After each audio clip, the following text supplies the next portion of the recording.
Thank you, everybody, for joining us. I want to start by thanking Dr. Rachel Levine, Secretary Levine, for her leadership and her service as Secretary of Health for Pennsylvania. I'm really grateful for her service, and I wish her all the best as a member of the Biden administration. And this is quite a coup for her and for Pennsylvania. This was not unexpected, and it's a great thing for her, but it's also a great thing to have someone who is as knowledgeable and has been as strong a leader for Pennsylvania working for us all in Washington. And that means also pleased to welcome Acting Secretary of Health Alison and also the Acting Physician General Wendy Braund. We both have jumped into these responsibilities in a seamless way. And so, here we are just a few days after Secretary Levine left, and we are hitting the ground running. So I appreciate both of you for taking this immense responsibility and stepping into some very big shoes. Today, what we all want to do here is provide an update on the COVID-19 vaccinations in Pennsylvania. There are clearly a lot of challenges ahead of us, but I know that this team is more than capable of guiding us through those challenges. The highest priority for all of us right now is ensuring that we have an efficient and equitable and quick distribution of our vaccine, as quick as we can possibly make it. Of course, one of the challenges we face, actually this is the biggest challenge we face, is that we're not receiving enough doses of vaccine to meet the needs of Pennsylvania. Just to give you a sense of where we are, we have received about 1.5 million vaccines. And since it's a two-shot cycle, that means we have enough for basically 750,000 Pennsylvanians. There are over 4 million in the 1A category, 4 million people. That means we need 8 million vaccines. So at this point, we have a need for 8 million vaccines, and we have received 1.5 million vaccines. So one of the big constraints that we're all working under is the lack of supply, and that's facing states all across the country. That's frustrating, and it's a big concern for all of us. One of the things, and this is not just to point fingers, but the distribution of vaccines is really controlled, especially from the supply side, by the federal government. So there are a lot of things that we don't control, a lot of things we don't even know. We saw unpredictable allocations, and as you know, shifting guidance. I think we're in our 5th or so version of our own guidance here in Pennsylvania, but we saw shifts throughout the federal government in the last administration. The last thing that we saw was the prior administration asked states to expand guidelines for everybody, for those who could get the vaccines first, the 1A category.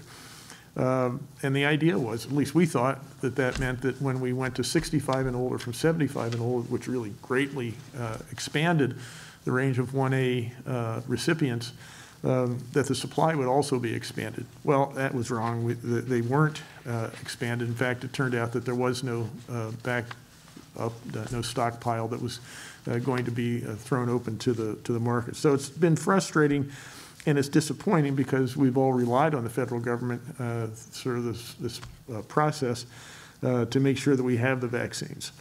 Here in Pennsylvania, I think we've fought really hard to make sure, and I think been successful along with other states, that we're getting our fair share of this limited supply. And our goal remains that whatever we get it out as quickly as we can. And we know that we can do a better job of doing this, but we are doing everything we can to make sure our systems and what part of this process we control, we do as well as we possibly can. I'm hopeful that the Biden administration is going to be able to put more efficient processes in place. They've already talked about increasing the supply and that they're going to give us better guidance in the future. With a better federal vaccine distribution process, vaccine distribution in Pennsylvania will absolutely move faster. And I'll continue to urge the Biden administration to make more vaccines available to Pennsylvania and to other states. Meanwhile, we are working to make sure that we're ready to distribute as many doses as we possibly can as supply increases. And while we wait for supply of vaccines to increase, just keep in mind there's still things that we all can do to make sure that we're staying healthy. And here are 4 things. First, Check in with your own doctor's healthcare provider to discuss your own COVID-19 risk. See if there's something that you're not aware of that maybe you have a risk that your doctor can help you with. Second, check the Department of Health's website for the most up-to-date vaccine plan and information. Again, we're on our 5th version, but the most recent versions, we keep putting them on our website, and we're constantly evaluating how our vaccine plan could be better. So wherever there are updates, we post them online. If you have questions or concerns, give us your feedback, because that could really help make this process better for all of us. Third, if you think you or someone you care for might be eligible for a vaccine right now, but you're not sure, go to the online website, pa.gov, and use our eligibility quiz to see if you are eligible. You just need to answer a few questions. And if you are eligible, the site also lets you know where you can go to get the vaccine. And fourth, please continue to practice the mitigation efforts that we all know work. Slowing the spread of COVID-19 is actually the best way that we can keep our families and our communities safe. And we've seen a real downturn in terms of new cases and deaths because Pennsylvanians have really taken this to heart and taken this responsibility to heart. So keep social distancing, wearing masks. Both those things really work. If you have any questions, download the COVID Alert PA, the app, and stay up to date on the transmission in your community. That really works. We have 750,000 Pennsylvanians signed up for that now. Again, I'm really proud of how Pennsylvanians have reacted and responded to this COVID crisis, this pandemic. And I know we'll continue, and we can continue to work together to make our communities safer while we're all waiting for this vaccine process to unfold. So thank you very much again. And now I'm very proud to turn it over to our new Acting Secretary of Health, Alison B.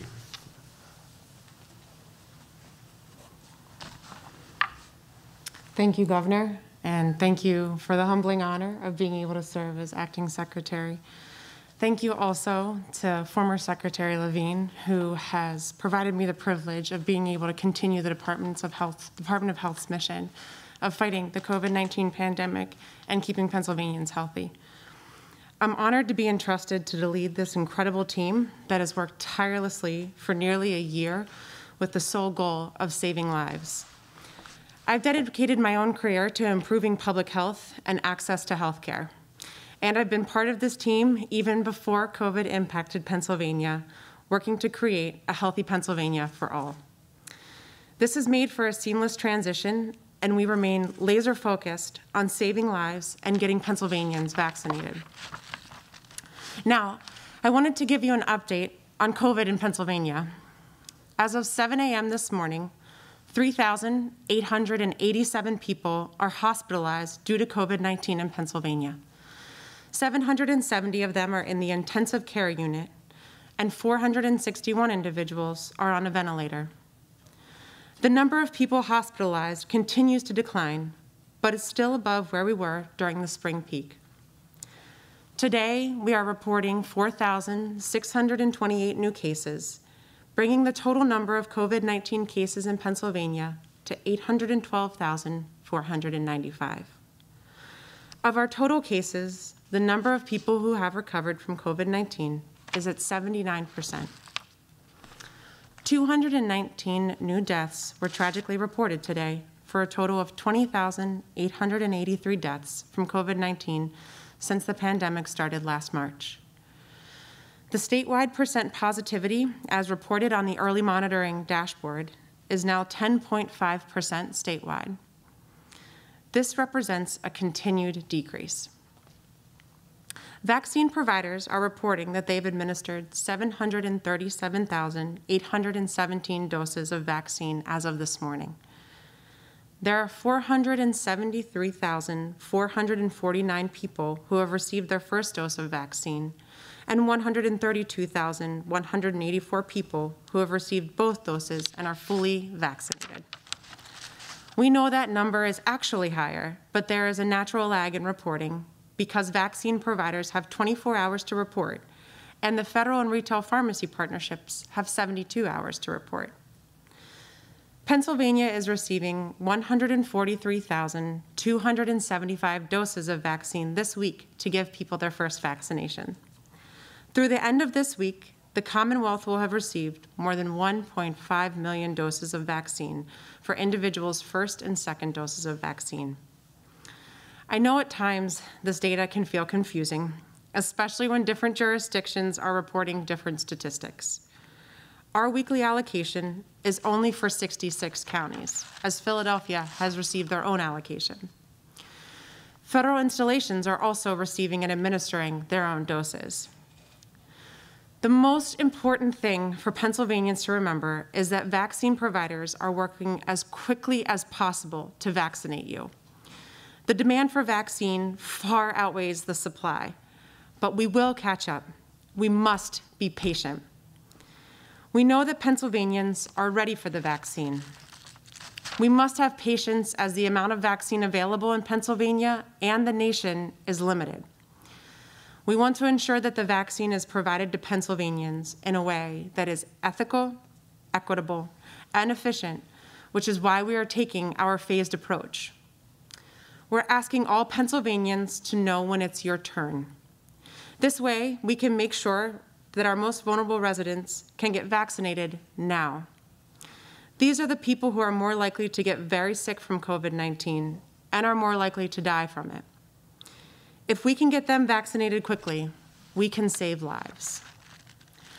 While we are waiting, we must keep up our efforts to stop the spread of COVID-19 by masking up, washing up, and maintaining social distancing.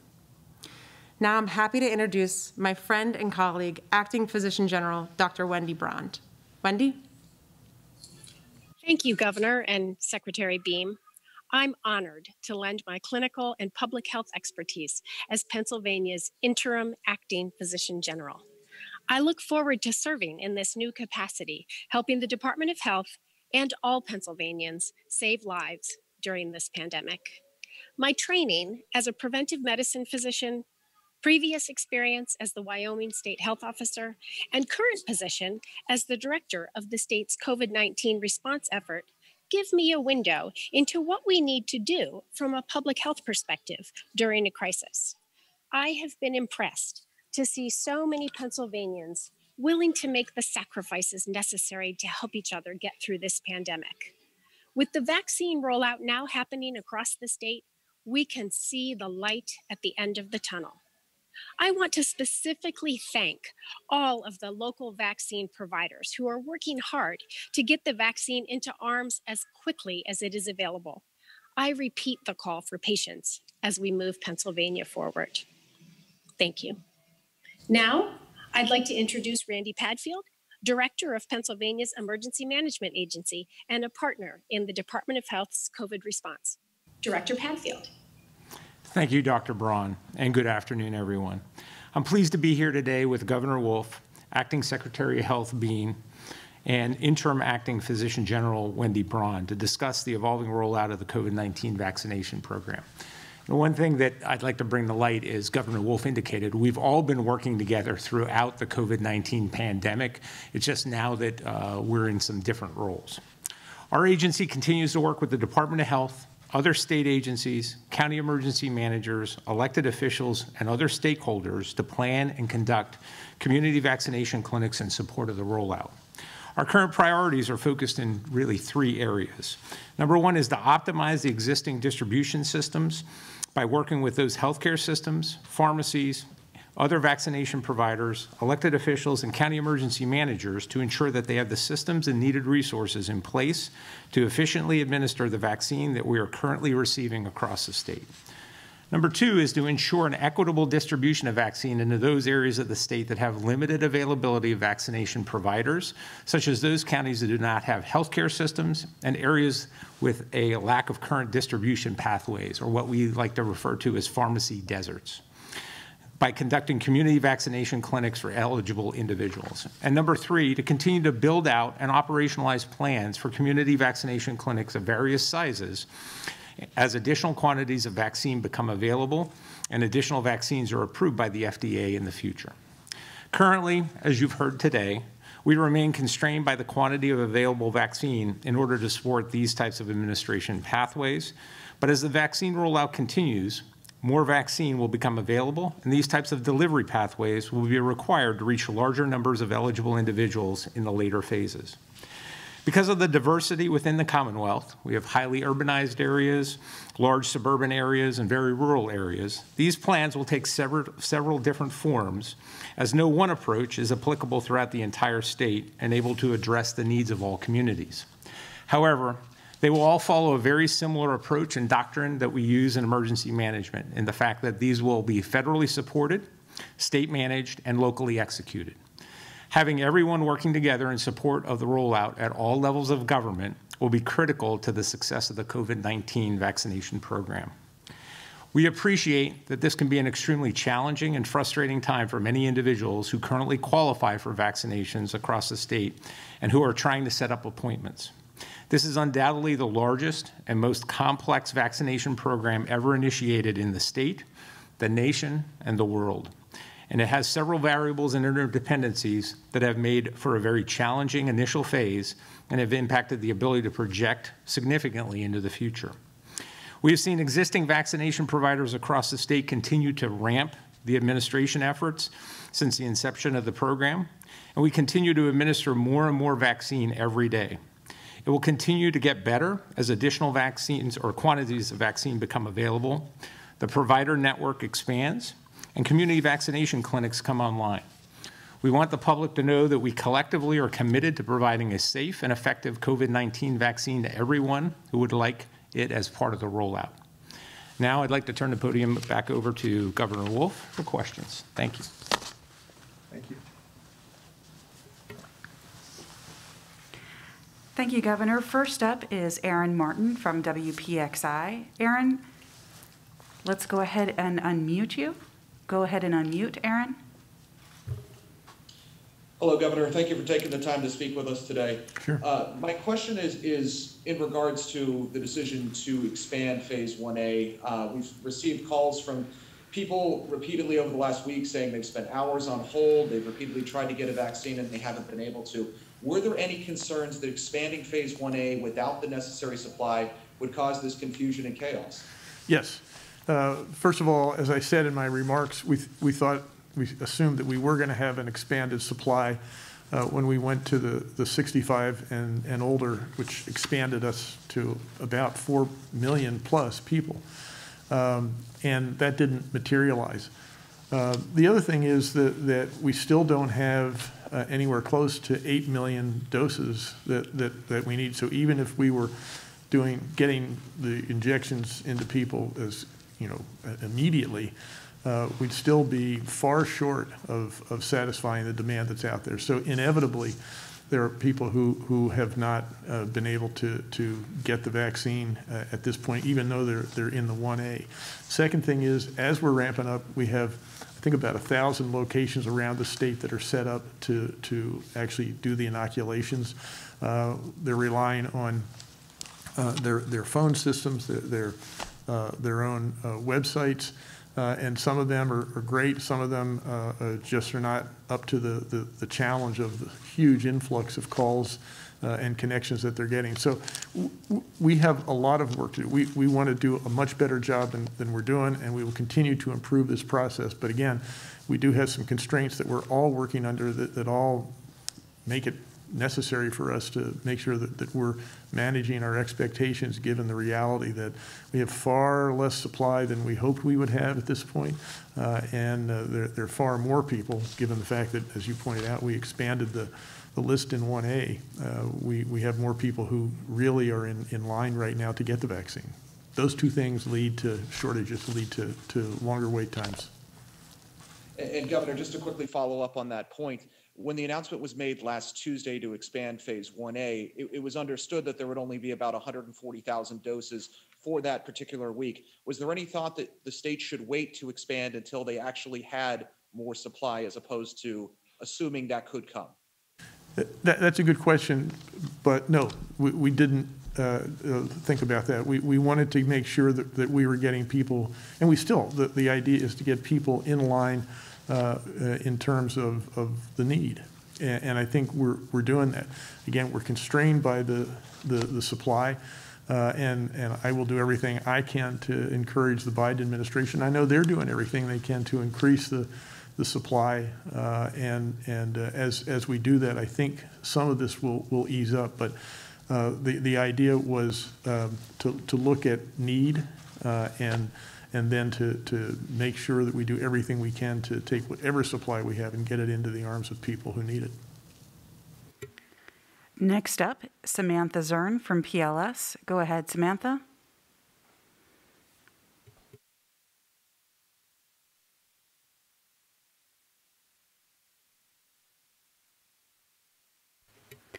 Samantha, would you like to ask a question? Okay, looks like we're having some technical difficulties. Sam, are you there? Can you hear me? Yes, we can hear you, Sam. Thank you. Okay, so this is a question for Director Padfield. I'm wondering if we could get a few more details about the community vaccine centers, particularly with regards to when we'll know where those will be located and how they're going to be staffed. So that's a very good question. So as I indicated in my remarks, there are going to be various solutions. So we're really taking a look at right now the quantity that is coming into the state, so the vaccine that's allocated, and we're really taking a look at a very short time window to be able to stand up some of these centers, because we really can only project out about 2 weeks right now what our vaccine quantities are going to be. So the information on any of the clinics that are going to be staffed is going to be released multiple ways. Predominantly, it's going to be released through social media channels, through working with our counties and our elected officials to get information out. It will be available on the Department of Health 1-877 number, and all of the distribution pathways we normally distribute information regarding that.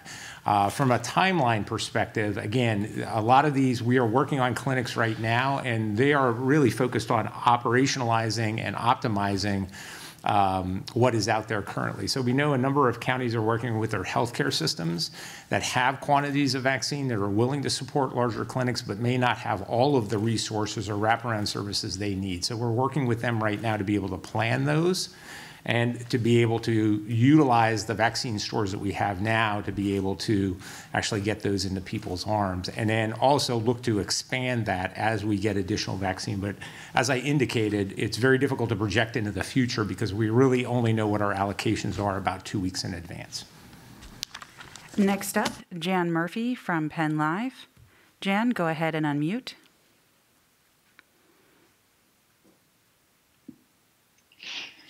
Hi, Governor, and thank you for doing this. I was wondering, Secretary Beam said she's asking all Pennsylvanians to know when it's your turn to get vaccinated. Why did the state decide to not do what other governmental agencies have done, or entities, I should say, have done in allowing people to pre-register for vaccinations to give people an idea on when they may be eligible and where they could get the vaccination, as Senator Lindsey Williams is calling for? Knowing when it's your turn doesn't help you find out when and where you can get a vaccination. Yeah, actually our website, if you look at it, does have a way that you can go and work directly with one of those 1,000 organizations out there that have been set up to dispense this to that first group. We don't have the registration, but I think you answered that question with Senator Williams this morning, so you want to.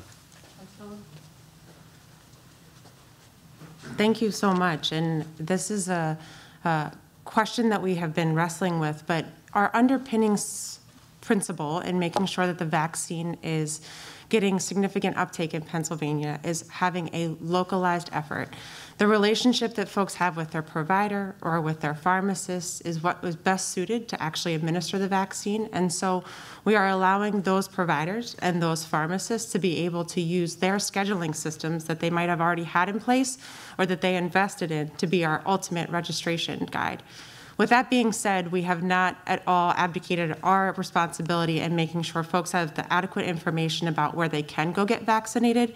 And as the governor alluded to, we have a website that steps folks through how they can identify a provider in their community, contact them, and schedule their appointment as they see fit.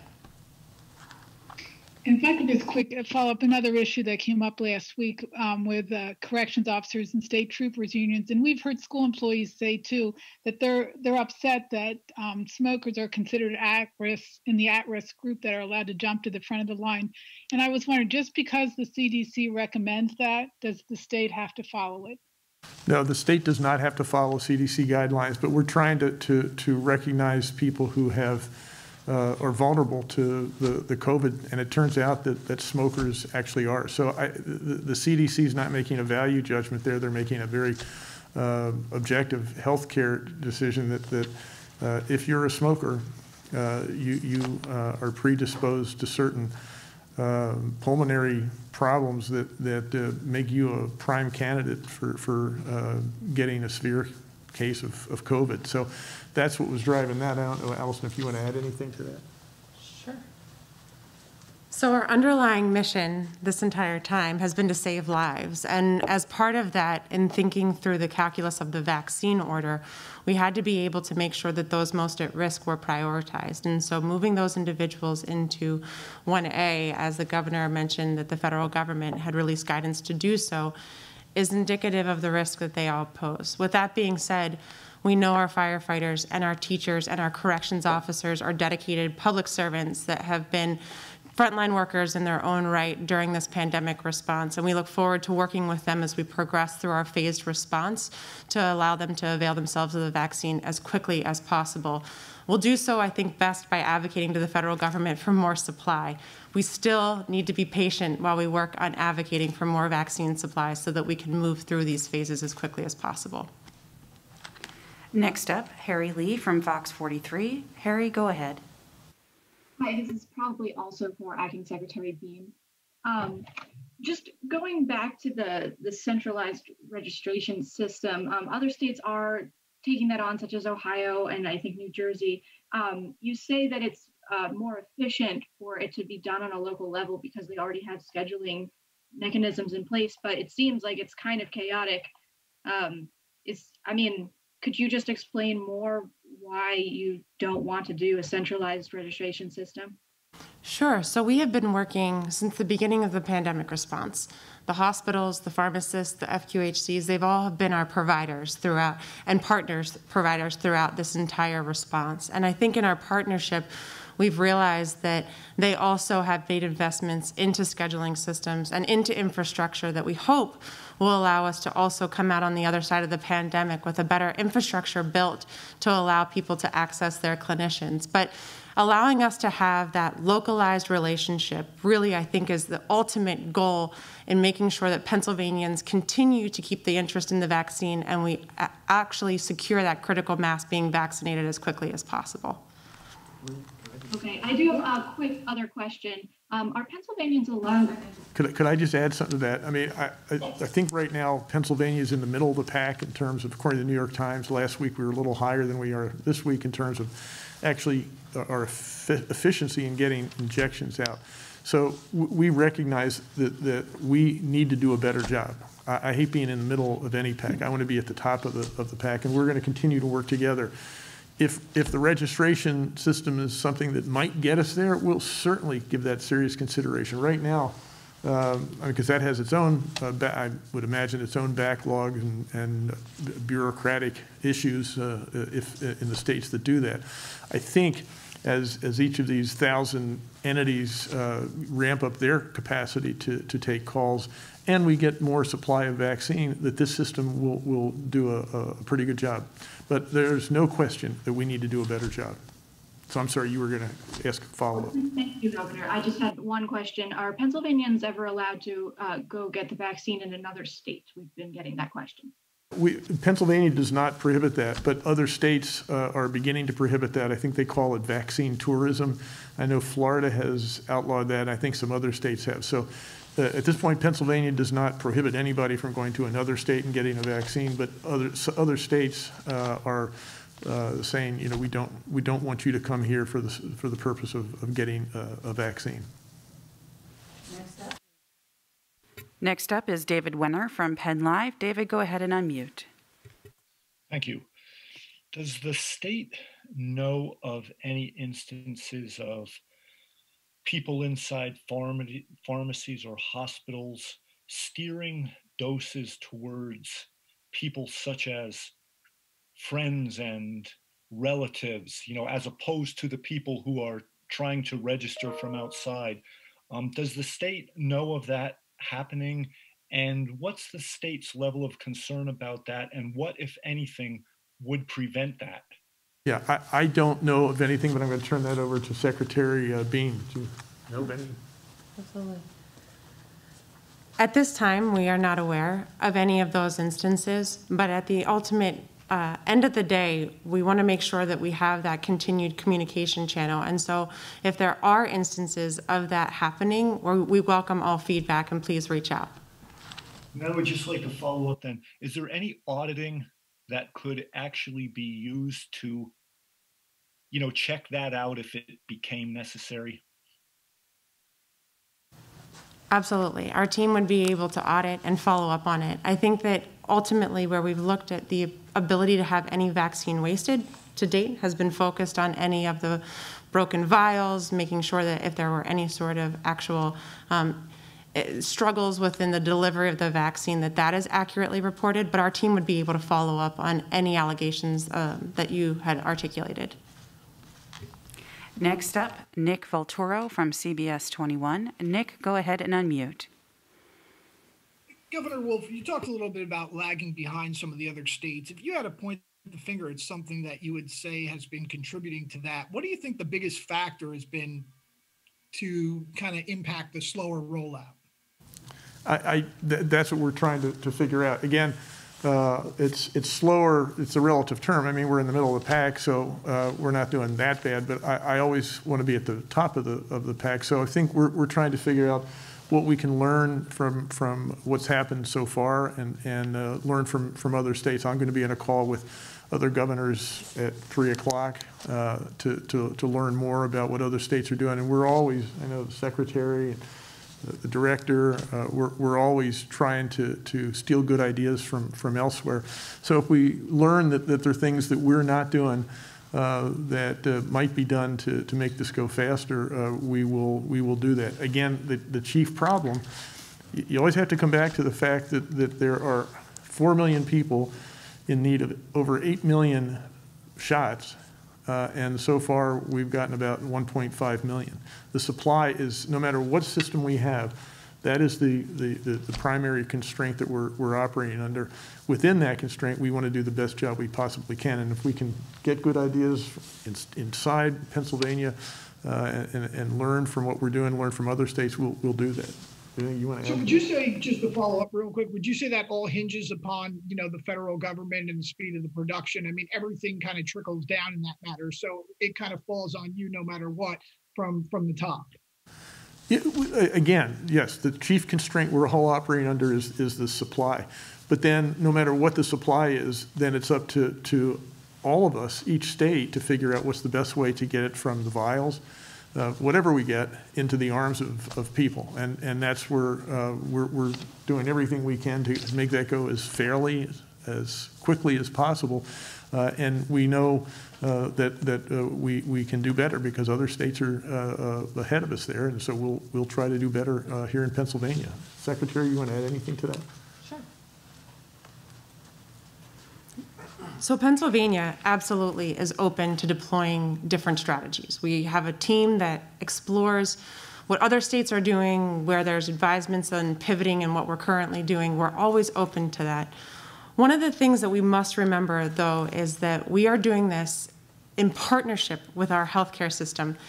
These are the same healthcare workers who have been dedicated frontline workers since the beginning of this pandemic. And so we're grateful for their partnership in making sure that there is that access to the vaccine. Additionally, we're exploring the other federal channels, making sure that we partner with folks like Rite Aid and Topco, which I know folks have spoken about before, to have a retail route for availability. But we are also doubling down on our effort to invest in our long-term care facility vaccinations.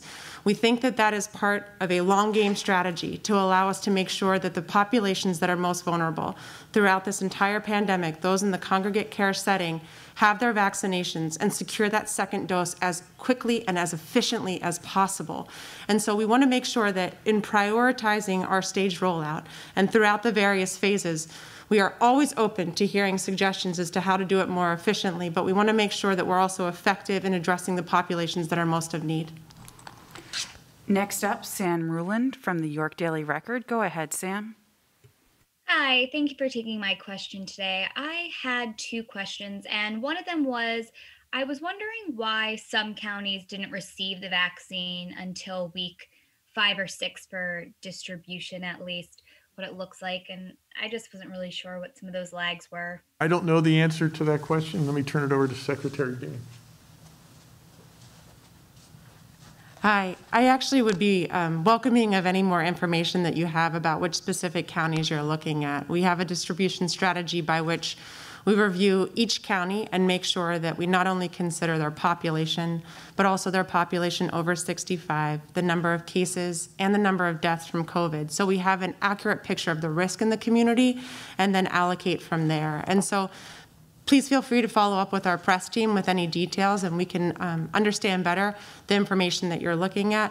But we hope that in doing our county allocation based on those factors broadly, we're able to distribute it across the Commonwealth as quickly and as effectively as possible. Great, thank you. And then my other question was just in regards to nursing home residents. I did see kind of based on the CVS and Walgreens efforts, what Philadelphia has been able to accomplish with doses and kind of administering that, but I wanted to know on a statewide level where we were with vaccinating nursing home residents. Let me turn that over to the Secretary. Thanks. So through that federal partnership with CVS and Walgreens, they have embarked on a mission to meet long-term care facility residents where they are and get them vaccinated. We've been grateful for that partnership and have worked very closely in addition to allocating a concentration of our vaccine supply to them for that mission. Thus far, they are on a timetable for completion towards the end of February, though we have also created another channel for long-term care facilities to get vaccinated if they didn't qualify for that CVS and Walgreens affiliated mission. And so we'll be working on two different tracks to make sure that individuals that are Pennsylvanians that live in long-term care facilities can be reached as quickly and as efficiently as possible with the vaccine. Next up, Mark Hall from ABC 27. Mark, go ahead and unmute. Thank you, and thank you, Governor, for taking my question.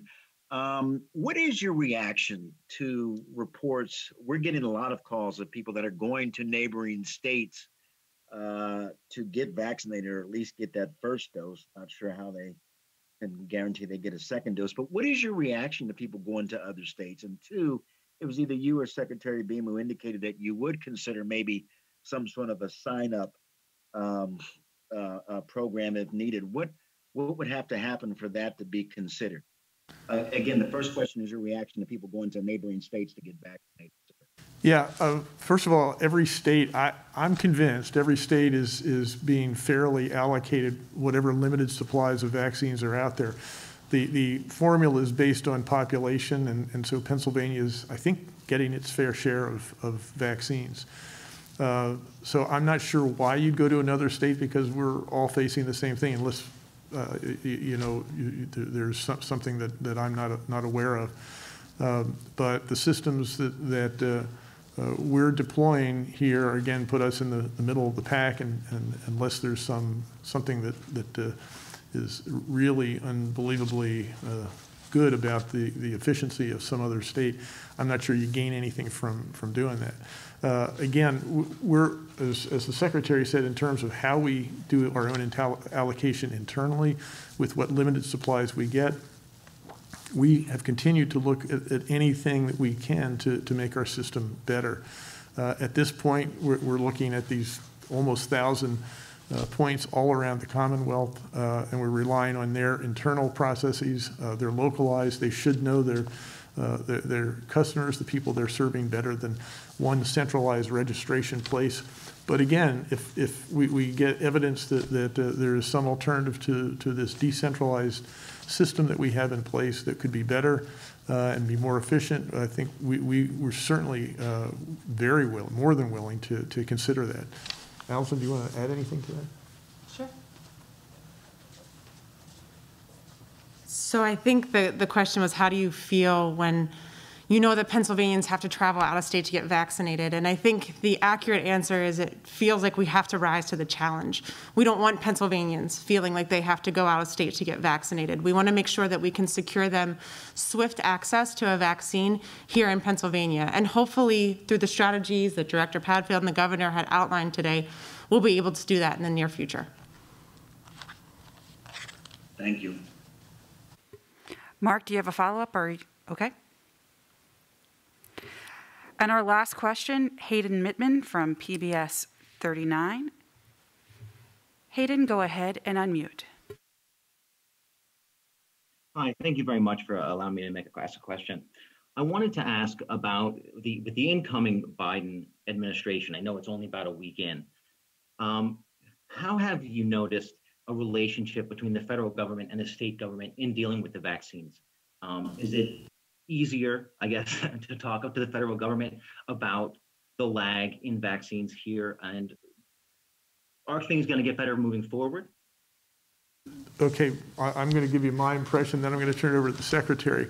As I said, in about 15 minutes, I'm going to have the second call in 2 weeks with the other governors and the administration. And today, the discussion is pretty much all about vaccines and how we can do a better job of getting these vaccines from the federal, from where they're manufactured to the states and into people's arms. This administration has, in now a week, has seemed to me to be very interested in connecting with some very practical things as to what states can be doing.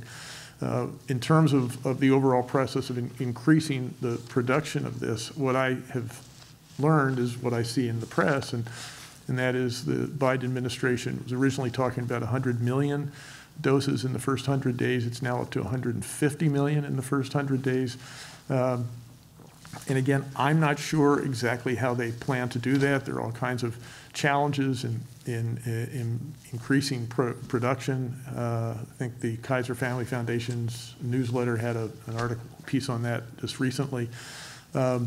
But they seem to be making a big effort to do this, and I give them real credit for doing that. In terms of some of the details, so let me turn it over to the Secretary of Health for exactly how you see this process. So we're grateful that the Biden administration, throughout their orientation into office, has reached out in different various forums to allow us to give candid feedback of our experience to date. The ability to have that open channel of communication will be critical throughout this rollout and then future pandemic responses, to be able to have real-time feedback and I think actionable plans on their part that we feel are clearly communicated to us too. So we're grateful for that. And actually, Director Padfield, I think you have had some contact as well. Do you want to offer any comments? Sure. Thank you. Sure. We have, from the Federal Emergency Management Agency perspective, we have had continuing communication with them regarding their role and their changing role in the vaccine administration and rollout.